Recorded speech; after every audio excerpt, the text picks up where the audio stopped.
What happens when a team that has everything to win sabotages itself from within? What led an engineer to break the silence and speak out just before the last race of the year? McLaren arrived at the Abu Dhabi Grand Prix as the most successful team in the last 2 years.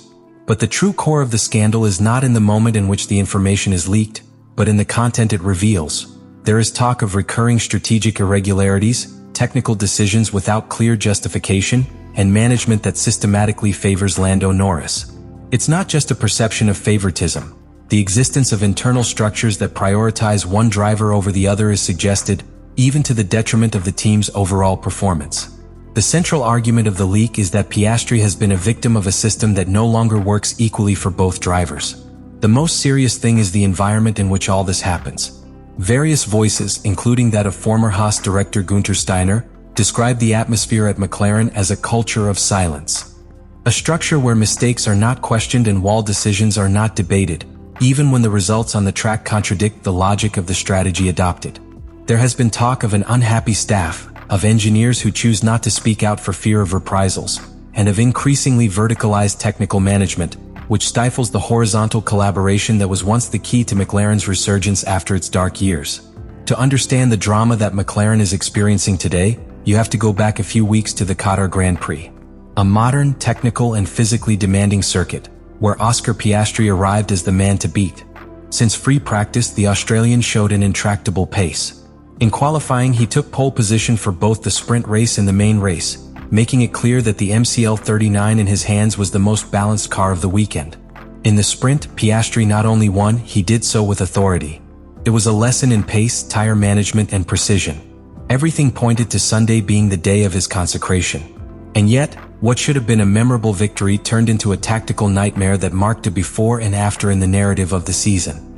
On lap 7 of the race, an incident between Nico Hülkenberg and Pierre Gasly forced the safety car to be deployed. A window of opportunity was opening for all teams, a free pit stop without losing real position on the track.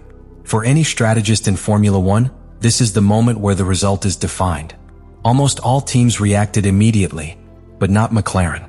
While the rival cars entered the pit lane, Piastri stayed on the track. Over the radio, he asked directly what was happening.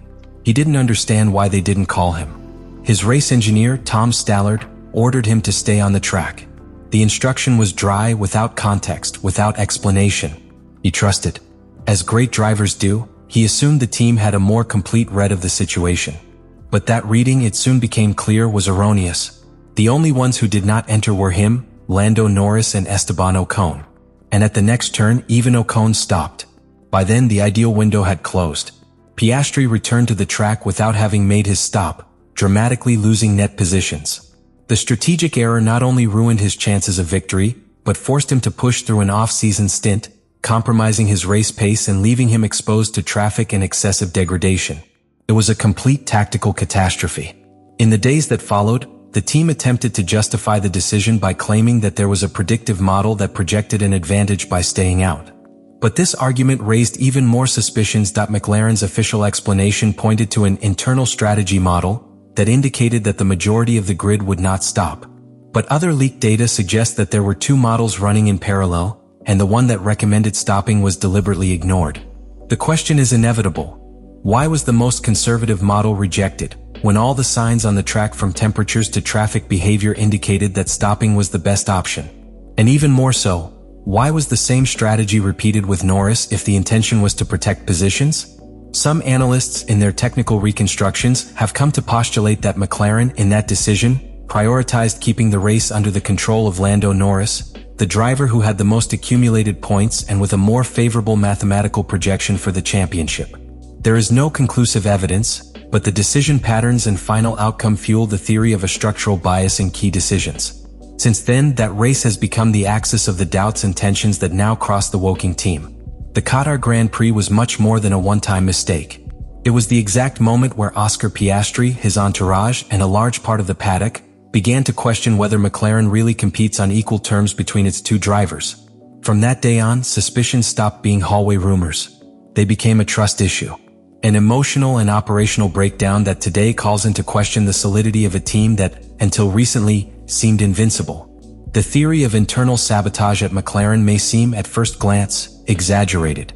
But in Formula One, where every millisecond is dissected and every decision can cost millions, appearances can be deceiving. The suspicions that have emerged around the predictive models used during the Qatar Grand Prix have not only shaken McLaren's internal confidence, but have also aroused the attention of the international technical press, which is beginning to ask questions that the team has not yet clearly answered. What surprised many inside and outside the team is that, according to data leaked by this engineer who has not yet been publicly identified, the model that recommended stopping was more robust, based on real-time information on tire behavior, gaps between cars, and track temperatures. It was the main model used in previous weekends and the one that traditionally guided decisions in the race. In Qatar, for reasons that are still not entirely clear, he was ignored. Instead, the other model was chosen, one that has historically been used as a backup, and that projected an unlikely scenario, that the majority of teams would not stop. The result was the strategic disaster already described. But what really set off alarm bells was not just the decision, but who made it. Some paddock insiders have begun to suggest that the team's technical management prioritized the strategic reading that most favored the race plan of Lando Norris, who also remained on the track, but whose final race result was noticeably less affected than Piastri's. In fact, some post-race calculations show that Norris had a more conservative driving pace in the laps after the safety car, allowing him to benefit from more favorable track conditions at the end of the stint, while Piastri was trapped behind slower traffic and with worse tires. This is where the sabotage theory takes hold. What if the decision was not a miscalculation but a strategy designed to protect the driver who leads the championship? In a scenario where the team's two drivers still have real title chances, could McLaren have implicitly chosen its champion? This hypothesis, although difficult to prove, has gained traction in specialized media and technical analysis channels.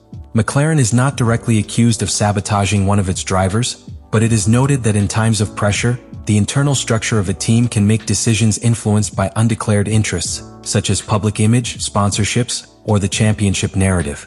The Abu Dhabi Grand Prix has always been a symbolic close to the Formula One season. But in 2025, this circuit does not just represent the end of the calendar, has become the epicenter of an emotional, political, and sporting storm that could redefine McLaren's immediate future. The tension is not only on the court, it is embedded in every hallway conversation, every silence in the strategy room, every nonverbal gesture between the two garages of the Woking team. Oscar Piastri arrives at Yas Marina not only with mathematical options of being world champion, but also with an emotional backpack loaded with doubts, frustration, and a growing sense of institutional betrayal. His results in recent races have been solid, especially considering the adverse environment he has faced. Questionable strategies, technical decisions that have hurt him at critical moments, and a media narrative that has revolved around his teammate, Lando Norris. However, despite all this, he has maintained his composure. He has not raised his voice publicly, but his environment has. And he did it just before this race, amplifying the pressure on a team that was already on the brink of internal collapse. Lando Norris, for his part, arrives as leader of the championship. His performance in 2025 has been consistent, fast, and calculating. He has won races, he has scored regularly, and from a pure performance point of view, no one can deny that he has deserved to be at the top. But he has also been, directly or indirectly, the beneficiary of strategic decisions that have left his partner at a disadvantage. In a sport where forms matter as much as results, that perception weighs. And in Abu Dhabi, that weight feels like a weight. Do you think McLaren has been fair to its drivers?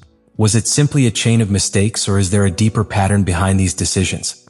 How should Oscar Piastri respond if he is strategically harmed again? Let me know in the comments what you think about all this.